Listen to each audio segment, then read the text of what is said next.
Jody Kidd, I see you every week, but I don't ever get to see you on my podcast. So thanks so much for joining Let's Plan on Purpose today. Yeah, man. Thanks for having me. So your highest claim to fame has got to be being the husband of one of my favorite people in the world, one of our children's ministry co-directors, Christa. So that gives you instant credibility because she does such a great job at church. Thanks. But Jody, as we were talking, yeah, you did great job of finding a great wife, and yeah, she really is great. But you have a pretty unique mix of things that you've been involved in. You're a dad of 4 kids. You've been a children's ministry pastor, children's pastor at churches. But your world now, you are in the world of Chick-fil-A, and you have been for some time. Very, very successful Chick-fil-A with a couple of stores underneath you. And I have been thinking through, this is probably the highest concentration audience that loves Chick-fil-A across the nation is a Christian podcast audience. You have scores and scores of rotating teenagers that come through that you get such high level of service and work out of. And it is super impressive. And not only do you work at Chick-fil-A, you work at, honestly, like you run one of the best Chick-fil-A's that I've ever been to. And Thanks, really great job. I was curious if you could share with us, what are some of the principles that you see that you implement at work, dealing with everybody else's kids that also can transfer and be really helpful on the home front. So that's just kind of the big picture of where our discussion is going to go. Yeah. And let you take it away. Maybe what are the first ones that come to mind when you think of that? I think the first thing that we do is we focus over, principles over policies. So it's kind of, we don't have a bunch of rules, but we have philosophies or principles that we follow. And I would say, the first one is communication, which could be a 5-part 10-part podcast in and of itself. And then the other one is expectations and accountability. And then the last one is ownership. And one of the things I think it's very interesting in the world of Chick-fil-A is, and I think just in general, is a lot of us use the same word, but we don't have the same definition. So when we say communication, everyone's going to have something come to their mind. We say expectation and accountability and ownership. So what we do a really good job of is setting down and ensuring that when we communicate with people, and in regards to your kids, it's just making sure you're on the same page as what does communication mean and those other things. So I think those 3 things are one of the 3 of the biggest that I think just kind of getting some type of practical tools. Because they're no matter you're at Chick-fil-A or you're a pastor or wherever you go, the reality is life is made of relationships, and the better you can do with your relationships, ultimately the better leader you can be, whether that's a husband, father, mother, teacher, doctor, whatever. So that's really what we emphasize at Chick-fil-A is how do we better build relationships through these kind of core principles. Let's dive into communication. I'm a pastor. I preach and teach for a living. And I realize a lot of times there's a difference in what I think that I said and what people actually heard. Sometimes very disappointingly, like a radical difference. But I've noticed the same thing in my house as well. And I've noticed it both ways that my children also think that they've said something that I didn't get at all. And I've definitely been frustrated with that on my end. So what are some just principles that you can share that, in the realms of communication, like what does communication mean? And then how do we know that healthy communication is happening? Yeah, for sure. And, obviously this isn't like if you do these things, you're guaranteed the outcome, right? But, I think the first thing when it comes to communication, which is a big one, that you've kind of highlighted here, is we don't remember that communication is all about the receiver, not the giver, right? And so people love to give information, but did the person actually receive it? And so I know as a parent, I'm 100% sure I gave the information, but the reality is, my kids probably didn't receive it. And even in the marketplace, that's key, because if you think that it's just about, well, I told them, it's on them now, well, you're going to be disappointed. And I think when you carry that over into parenting, if you just kind of go on that, you're going to be sorely disappointed, and that's just going to lead to more and more frustration just in general. So it's just making sure that, and each person's going to be different. How someone's a verbal, auditory learner, someone's a visual learner.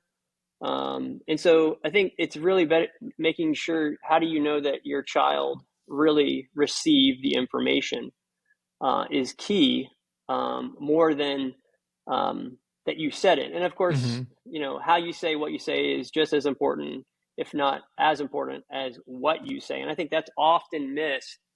I definitely see that in the workplace, and that's where I see people who are excellent at managing the team. Is they really make sure they know how they communicated, more than what they communicated. And I think as parents, that's a great place to start, is focusing on how we're doing it, because not every kid's gonna each one of your children will receive the information differently, not just what you said. I have a pretty severely ADHD child, and one of the things we had to go through classes and instructions on, how to communicate, how to interact, because it wasn't getting anywhere. And as a child, and it's something we still do nowadays, it feels a little patronizing, but it actually ends up being really helpful. We would say something and then just respond immediately. What did daddy say? Or what did mommy say? Because one of the things that they were telling us is, just because you said it doesn't mean they even heard it at all. Correct. Yeah. Because if their brain is not on what your instruction was, you might get a uh-huh or an okay. But that doesn't mean that it penetrated at all. And I think a version of that is still helpful, even for the non-ADHD people, of, if you give an instruction, if you say something, sometimes just asking them, all right, can you repeat back to me what I said, just so that I can make sure that you understood it, or at least heard it. You don't want to be insulting with it, but I got a couple kids that are like that. Their brain is on a train, and just because I say it doesn't mean the train slowed down or opened the window at all. So I would imagine in your work environment, you probably have a lot of versions of that, of like, how do you ensure, Jody, that what you said was received in a way that that they understood you? Yeah, that's a really good question. One of the things that I like to live by is, if it's not in writing, it was never said. And so, obviously with your kids, we're not going to pull out the email and, have a Google Doc going around, which, maybe some people might, but don't think that works well with your kids. But at the same time, I think it's understanding what it is how your kid, best communicates. So, there's multiple ways. You can speak it, you can write it, you have it face to face. I think given kids, and this is what we like to do at Chick-Fil-A, is we like to figure out what's their best means of communication. And some kids might like a text message. Some kids might like I may have their phone number, but we also, use messaging platforms. We use Slack, not promoting that at all, but some people like to DM me on the Slack, and it's like, you have my cell phone. Why? I don't want to go on Slack, but they do. And so it's like, okay, that's what they use. I think as a parent, if your kids have social media accounts and, they're always on Instagram and they're DMing their friends on Instagram, if that's the way that you can communicate to them, so be it. Sometimes, my kids will be in the other room and I'll need something. And I'm like, you know what? My son's on his phone. I'm going to text him. And so I text him, and next thing you know, he walks in the room. And, but I do think that it's important with how you communicate to your kid, exactly that they're receiving it. And I think the way you do that is really by, seeing the behavior that comes out of it. And I think if you say something to your kid and it doesn't you don't see it, then I think you say it, you write it down. And then I think if you don't still see what you want to see, you basically sit down with them and you figure out a means of communication. And that's what we do, like at Chick-fil-A, is it's kind of like a thermometer, right? Like if they get it the first time, I know I can do verbal. If they don't get it, I have to sit down, text them. So again, I think it's trial and error. Each person's going to be different, and then figure out what works, and then just kind of keep hitting that nail every time you want to communicate something to them. You're talking about how it works differently for each kid. You actually had my oldest daughter, Brooklyn, was an employee of yours for a number of years, and she loved being under your leadership, loved what she learned from Chick-fil-A. We know on the home front, it was interesting because, she was our first child with the phone, first child text messaging. And she at some point told me, Dad, you're the only person that texts me that uses punctuation. So like everybody else, when they use punctuation, they're mad. And I'm like, I'm writing a sentence. That's what I do. Like, so the first letter capitalized. Yeah. But it's like, I learned that not only was I the only one to use punctuation, but I also was never putting emojis in because I wasn't a big fan of emojis. But I realized I can get through with my daughter. I still put punctuation. I can't stand a not. But if I would just throw some stupid emoji in, she would realize I'm not mad. She would realize I'm just trying to communicate information. Whereas my boys, they don't care. They're not introspective about the way that I'm text messaging them. But again, different things for different ones. And if you hit the right way, they really do respond well. Yeah. So with yours, you said watch the behavior. Are they doing what they ask? And if so, they received your message. If not, trial and error. As you interact with them on that, how do you approach it of like, hey, you're not doing what you told, or like, how do you model the taking the responsibility for it with them? Yeah. One thing that we always, again, another philosophy that we have is inherently people don't do what you're asking them to do for three main reasons. There's probably more, but they either can't do it, which means they physically don't have the ability to do it, right? They choose not to do it, which means they know what you're asking, they know how to do it, but they're just, going to be rebellious, or they don't know how. And really, as an employer, and I think as a parent, it's really our job to help them when it comes to the don't know how. I think a lot of times I run this. This is a problem I run into often because it's in the ownership piece.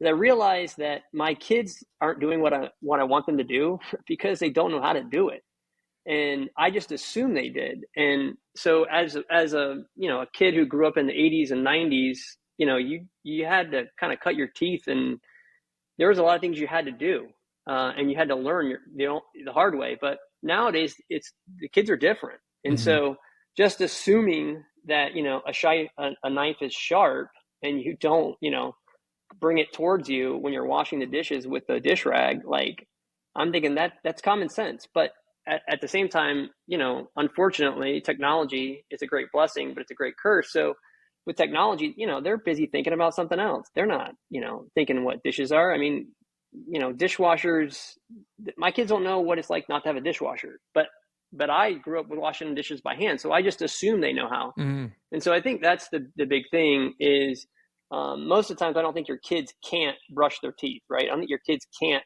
take the trash out to the road, but if you have a specific way you want it done, you're going to probably have to really show them how to do it so you can eliminate the concept of, they don't know how. And that's the key for leadership. And I think as parents, it's your job to make sure they know how. That's how you show care. That's how you show love, because in essence, you're teaching them how to be a man or woman in the world, not just, hey, just do the task that I want you to do. Yeah, I was thinking, as a parent, it can be frustrating, especially if you have multiple kids and something worked perfectly fine for one of them and it doesn't work for the other.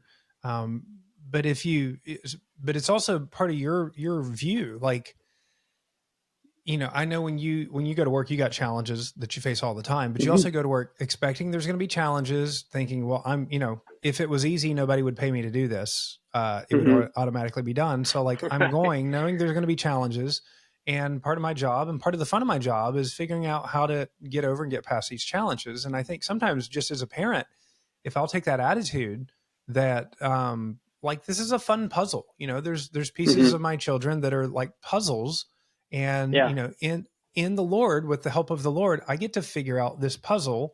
And when you do, it's a really cool thing. When you figure out, when you have the light bulb and they have the light bulb and something works, it's a really cool thing. But on the other hand, if you approach it with just anger and exasperation and frustration, my experience has been they always do worse. You just live more disappointed with the task, and they do the task worse because you are projecting so much negative emotion on something that really probably isn't that big a deal in the grand scheme of things. Yeah. Yeah, 100%. And again, I think that goes back for me. I've had to learn this the hard way with my kids is, do I just want them to do the task, or do I really truly want to help develop them in their development process? And everyone's at a different place. Every one of my kids are at a different place. And so it's almost, sometimes it's just, if you would just do what I'm asking you to do, you would make my life easier. But then my focus is on myself, not on the development of my child. And so I think that's where it becomes, you have that tug of war internally. Well, let's talk about that. Let's talk about expectations and accountability for a little bit, because I know that's another one of your, Chick-fil-A is run on expectations, and I have noticed over the years at Chick-fil-A, and this is in some senses any one of the ones you go to, the eye contact, the my pleasure, the seeking for service, and I've been at Chick-fil-A before where there's a worker that doesn't do that, and they don't stay around.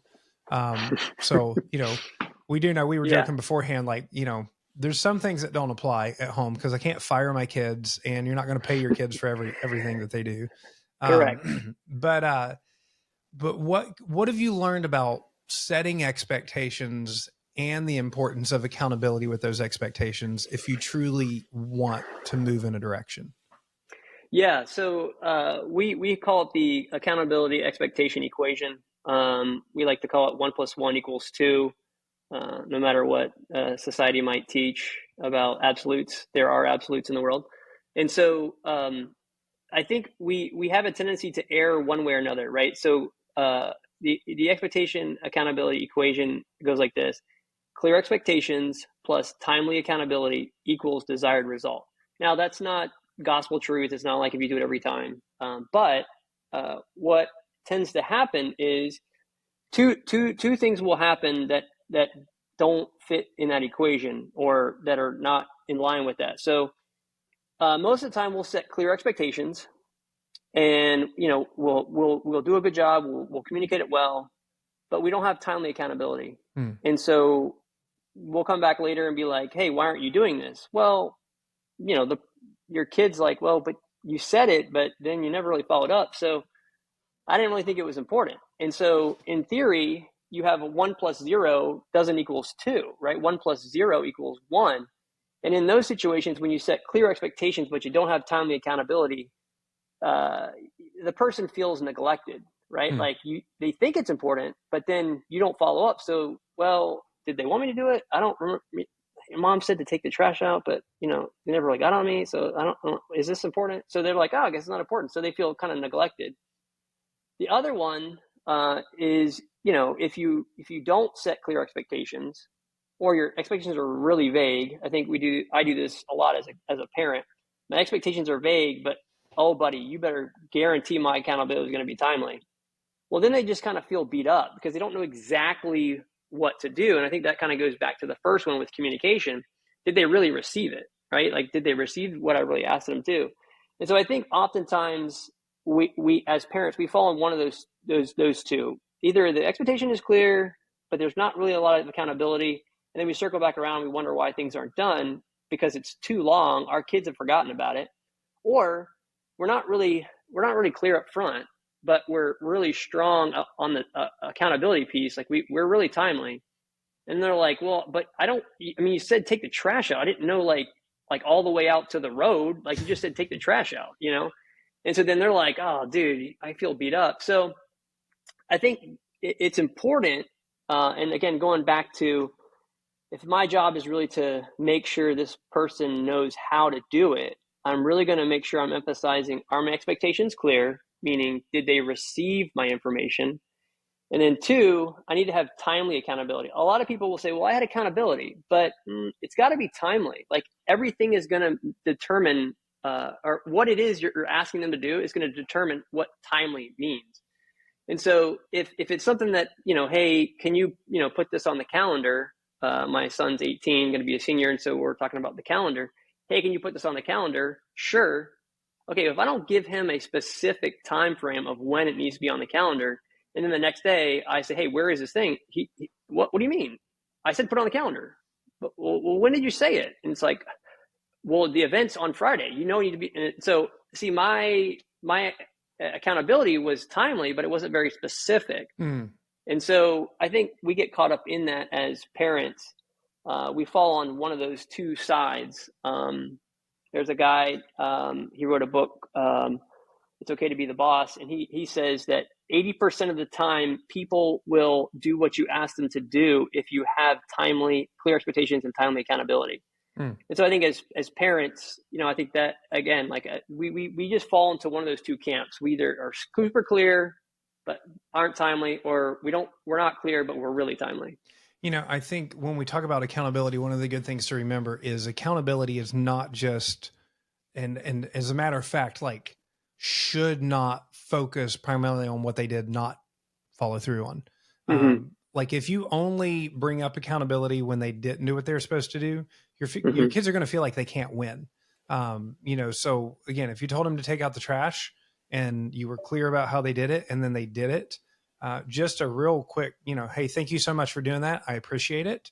And I get it as a parent. Like, I go to work, I pay all of the bills. I still have plenty of household chores. You're supposed to take out the trash. Right. But I'm modeling courtesy. There's a lot of things happening in that. I'm modeling courtesy. I'm modeling that we're a part of a team, that you're not just a slave or a servant. But also, I'm noticing you doing good.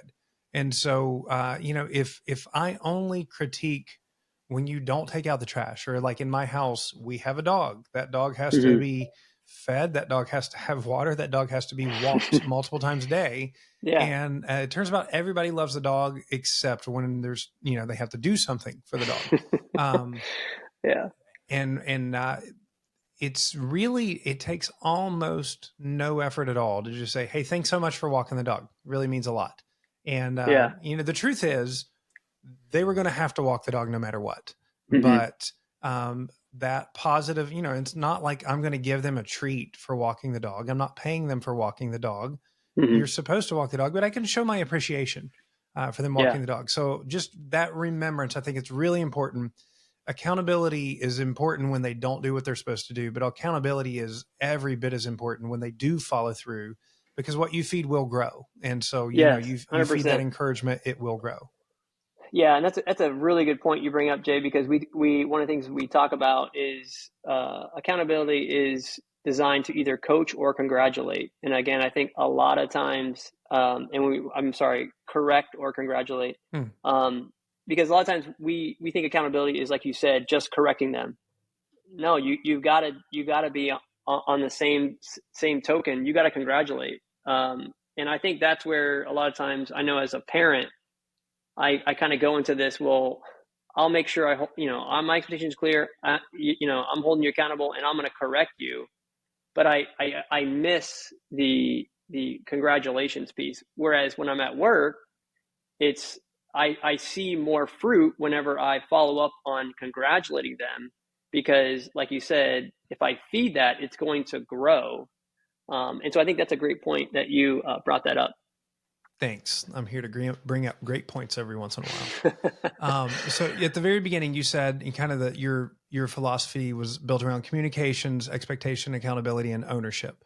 So we've talked about the first couple. I'd love to hear what are you looking for in ownership? What do you mean by that? And then, what's possible as far as ownership with our kids?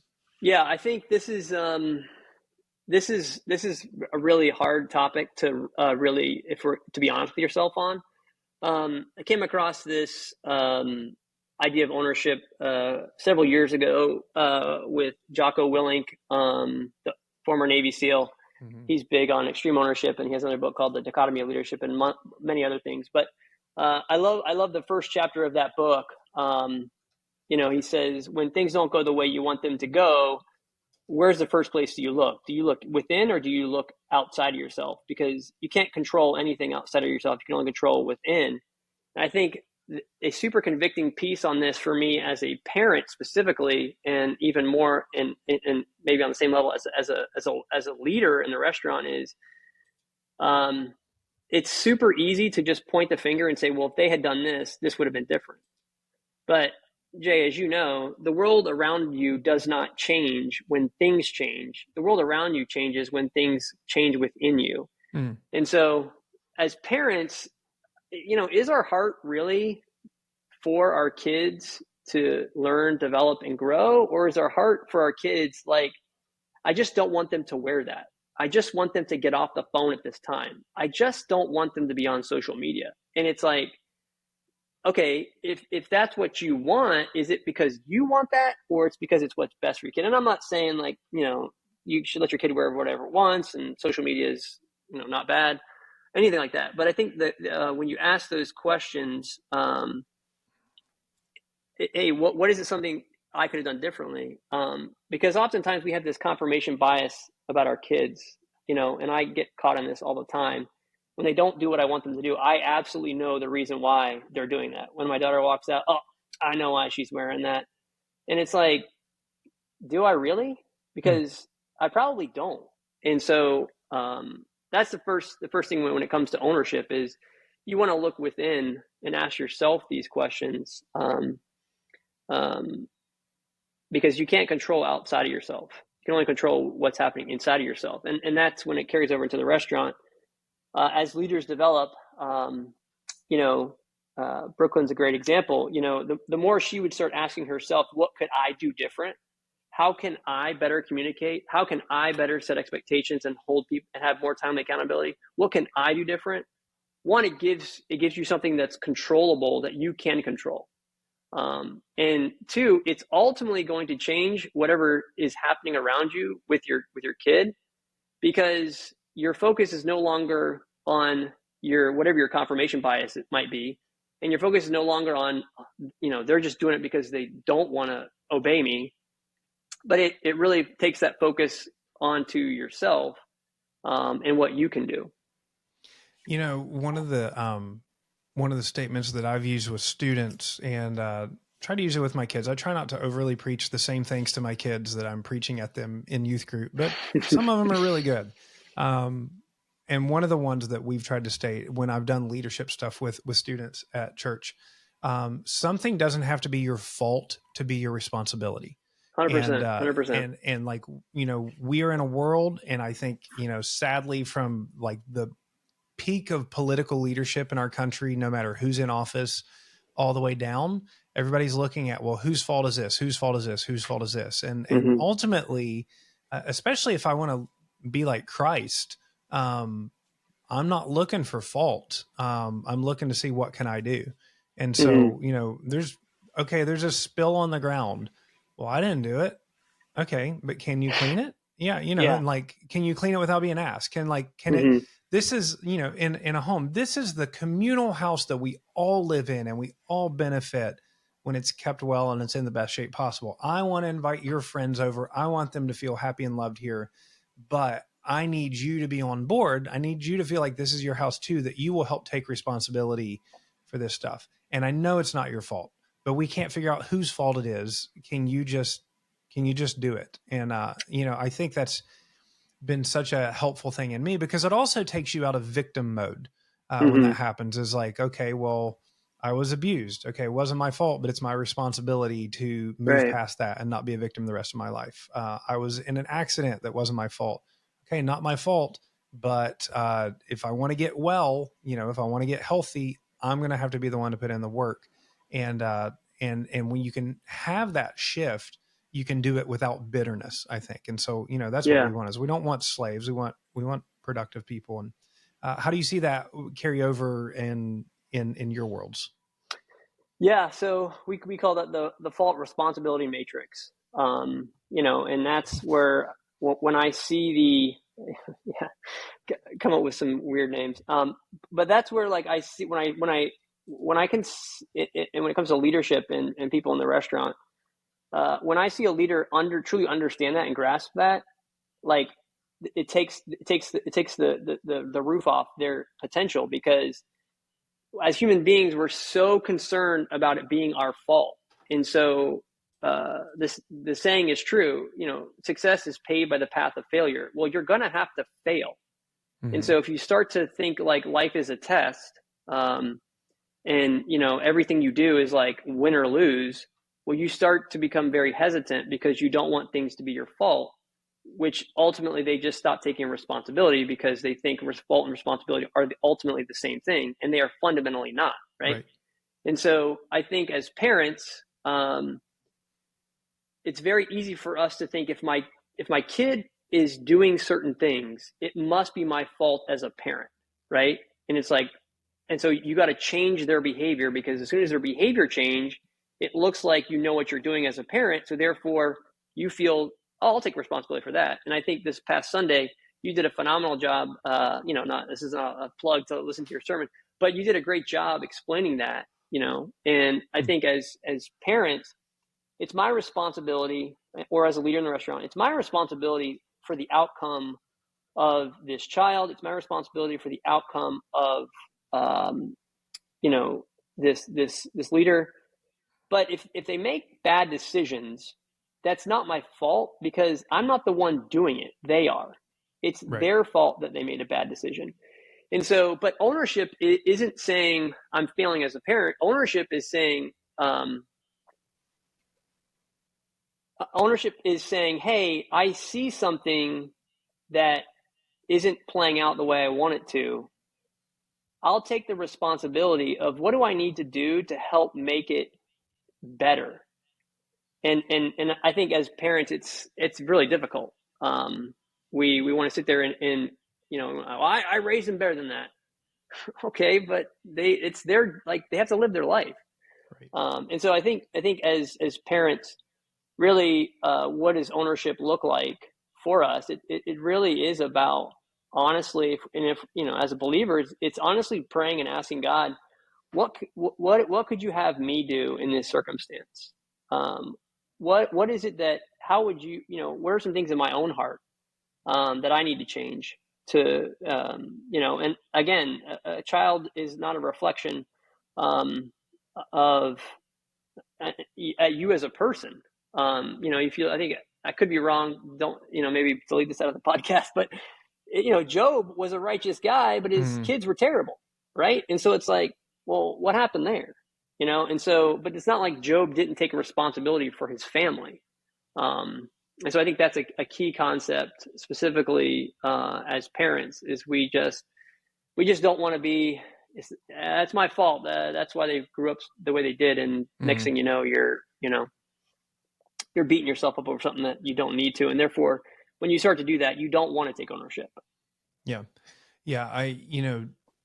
I remember thinking at some point, as I was boohooing my own parenting journey, I was like, you know what, when I was 18 years old, if I'd have dropped dead at that point and stood before the Lord, there was no way I was blaming mom and dad by that point. Like whatever good example they were for me, whatever bad example, at that point, I knew the truth. They had, faithfully brought me to church. They espoused truth. Did they always live it? Just like Jay Holland? No, they did not. I have not always lived the truth in my house with my kids.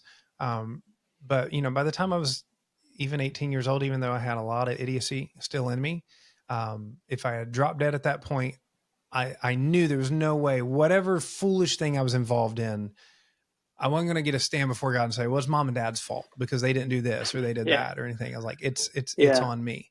But I do think as well, like we want to raise kids that take ownership for the little things in their life and the hard things in their life, but it will require us taking ownership of some key things in our lives. Like, teenagers especially are absolute hypocrisy radars. It doesn't mean they're not hypocrites, because they absolutely are hypocrites, but they are huge hypocrisy radars. So you're telling them to take care of something, but you're not tending to your own personal health. They see that. You're telling them to watch your tone with me, and they see that you backbite or gossip or you cut down your spouse. They see that. You're telling them, something about how to manage their money, but they see that you're always behind and stressed about money and aren't paying your bills on time and all of that.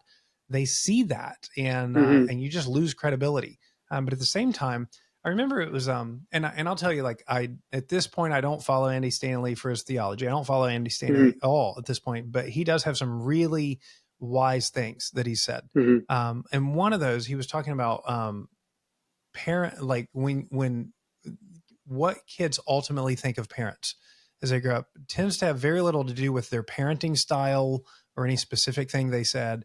It was, how did they carry themselves? Like, how did they take care of their own life? And if they took ownership and lived their own life in a wise way, then kids tend to respect their parents as they get older. But whether they said the right thing or whether they didn't say the right thing all the time, if they were a train wreck in their own lives, kids had a hard time respecting them. So yeah, the ownership thing, first and foremost, has to start with us as mom and dad and the basic backpacks we're supposed to carry if we expect that our kids are going to take ownership in their lives. Yeah, 100%. We have a leadership book we go through, and one of the chapters, the last section is on ownership, and we talk about you are the example. Everybody's going to follow your lead, and so I think as parents, that's you couldn't have really said it any better. But I think taking ownership is it's really about really about focusing in on yourself and what you can do. And I don't think a lot of times we do that as parents. We just kind of look at our kids and we look outward. One of the things that Jocko points out in that book, he said, it's from a guy back in a previous military. He says, there's no such thing as bad teams, just bad leaders. And so I think as parents, a couple of times God's convicted me of that. And he said, well, if I put another dad in this family, would this family function better? If so, then it's not the family, it must be me. And so I think that's something that, is, it's kind of like, whoa, I don't want that to happen. But it's like, okay, well then really think about that then. What's the work that God needs to be doing in me? Because yes, I can sit there and tell my kid, hey, you need to have a better tone with your mom. But it's like, well, what kind of tone do I have with you? They may just be modeling what they see. Right. And so, great point. Yeah. Jody, this is all good stuff. And as I'm looking through, first off, you were really helpful because you sent me this stuff in a document ahead of time, just kind of your major points. And as I'm thinking about what we talked about, I feel like this is one of those conversations that needs to be heard, but then it needs to be reflected on.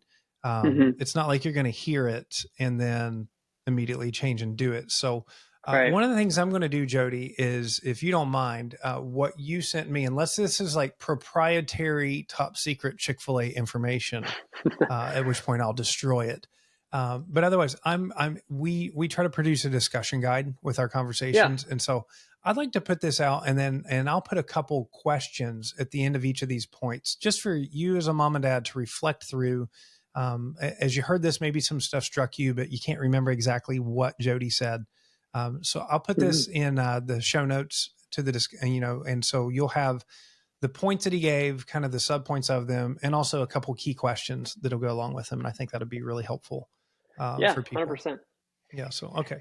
So we're not going to be sued by Kathy Truitt, or I don't know. Is he still alive? I don't know if he can sue Kathy. No, he passed away.